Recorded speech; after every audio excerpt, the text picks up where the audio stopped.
Oke, kawan-kawan semuanya, Assalamualaikum warahmatullahi wabarakatuh. Seperti biasa ya, gue balik lagi di channel YouTube ini. Untuk kesempatan kali ini, gue ingin sedikit mengingat kembali kali ya, flashback lagi lah, terkait dengan kezoliman luar biasa dari rezim Mukidi kemarin ya, selama 10 tahun jadi presiden. Terutama terkait dengan kasus ijazah aspalnya yang kemarin mencuat pertama kali itu ya, pionirnya adalah Bambang Tri dan Gus Nur ya. Jadi kita sama-sama tahu kemarin kan ada dua orang ya yang menyuarakan pertama kali terkait dengan kasus ijazah aspalnya Mukidi sampai menjadi isu nasional ya, yaitu Bambang Tri dan Gus Nur lewat channel podcastnya Gus Nur ya. Jadi kan kita sama-sama tahu kemarin waktu Bambang Tri dan Gus Nur itu disidangkan secara pidana ya di Pengadilan Negeri Surakarta. Itu ternyata sampai sidangnya selesai ya, sampai jatuh vonis hakim gitu ya, itu ijazah aslinya Mukidi secara fisik itu tidak pernah muncul di persidangan ya. Tapi yang menjadi parahnya di sini adalah Bambang Tri dan Gus Nur itu tetap dipenjara, tetap divonis bersalah oleh hakim gitu loh. Jadi antara dakwaan jaksa penuntut umum itu ya, itu tidak nyambung gitu loh dengan dengan barang bukti yang dimunculkan di persidangan. Ini kan menjadi tragedi dalam negara hukum kita gitu ya. Bambang Tri dan Gus Nur itu dituduh ya katanya menyebarkan berita bohong ya, karena sudah menuduh ijazahnya Mukidi aspal ya.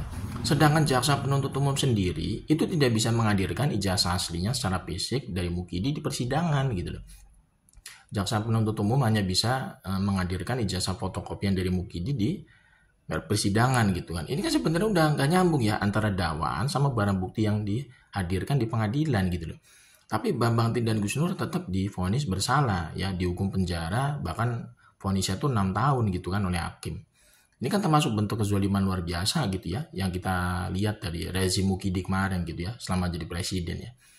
Ini memang harus menjadi perhatian ya oleh Pak Prabowo yang saat ini menjadi presiden. Kalau bisa tuh peristiwa-peristiwa seperti ini tuh jangan diulangi lagi lah ya, kalau bisa gitu ya. Jadi memang di pengadilan itu benar-benar harus clear gitu ya, harus clear. Kalau misalkan emang orang itu bersalah, harus dihadirkan barang buktinya yang sesuai dengan dakwaan gitu. Jangan sampai dakwaannya ada tapi barang bukti untuk mendakwa itu tidak nyambung gitu loh. Seperti kasusnya Bambang Tri dan Gus Nur ini kan termasuk keterlaluan ya kalau kita lihat dari proses penegakan hukum. Bayangin Bambang Tri dan Gus Nur itu disidangkan selama 6 bulan ya di Pengadilan Negeri Surakarta. Tapi tidak ada satupun ya barang bukti yang muncul di persidangan itu yang menunjukkan bahwa Bambang Tri dan Gus Nur itu layak untuk dipenjara. Tidak ada. Karena kan dakwaan dari jaksa penuntut umum itu kan dakwaan utamanya kan adalah Bambang Tri dan Gus Nur itu menyebarkan berita bohong ya, karena sudah menuduh ijazahnya Mukidi aspal ya.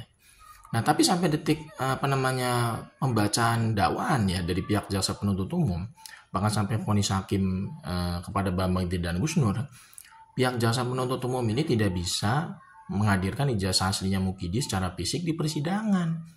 Jadi kan sebenarnya ini kan udah nggak bisa ditolerir ya sebenarnya dalam proses penegakan hukum. Harusnya Bambang Tri dan Gus Nur itu bebas ya demi hukum. Karena dakwaan dari jaksa penuntut umum itu tidak sesuai dengan barang bukti yang dihadirkan di persidangan.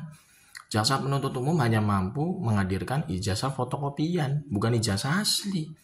Padahal dakwaan dari jaksa penuntut umum itu adalah menuduh Bambang Tri dan Gus Nur itu sudah menyebarkan berita bohong ya.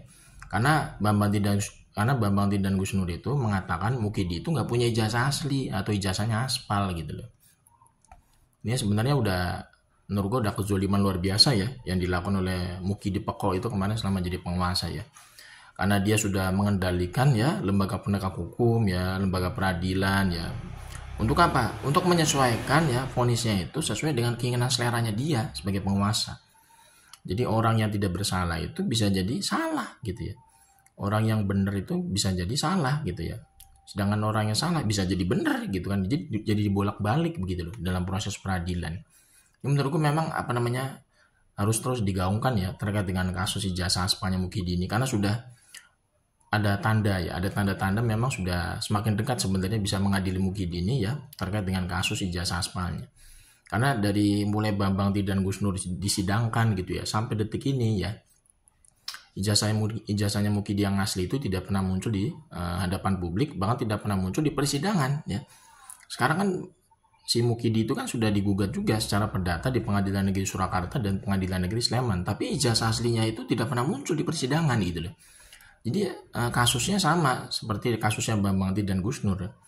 Jadi ketika digugat di peradilan ya, digugat di pengadilan, itu ijazah aslinya itu nggak pernah muncul di persidangan. Ini kan sebetulnya semakin dekat ya, semakin dekat dengan kenyataan bahwa yang bersangkutan itu memang ijazahnya aspal gitu ya. Cuma sekarang kan kita masih menunggu ya, masih menunggu independensi dari lembaga penegak hukum gitu ya. Yang kita tuntut itu adalah independensinya dari lembaga penegak hukum supaya bisa memberikan vonis yang benar-benar clear sesuai fakta pengadilan gitu, fakta peradilan. Kalau ijazahnya Mukidi yang asli itu nggak pernah muncul di persidangan, ya langsung aja ya harusnya bisa dijatuhkan vonis bahwa Mukidi itu ijazahnya aspal gitu. Supaya apa? Supaya nanti jadi pembelajaran juga ya buat ke depan gitu kan. Jadi lembaga penegak hukum ini terutama pengadilan yang menjadi kanalisasi akhirnya itu jangan sampai asal-asalan ya ketika menghukum seseorang. Padahal barang buktinya itu nggak ada gitu loh di pengadilan.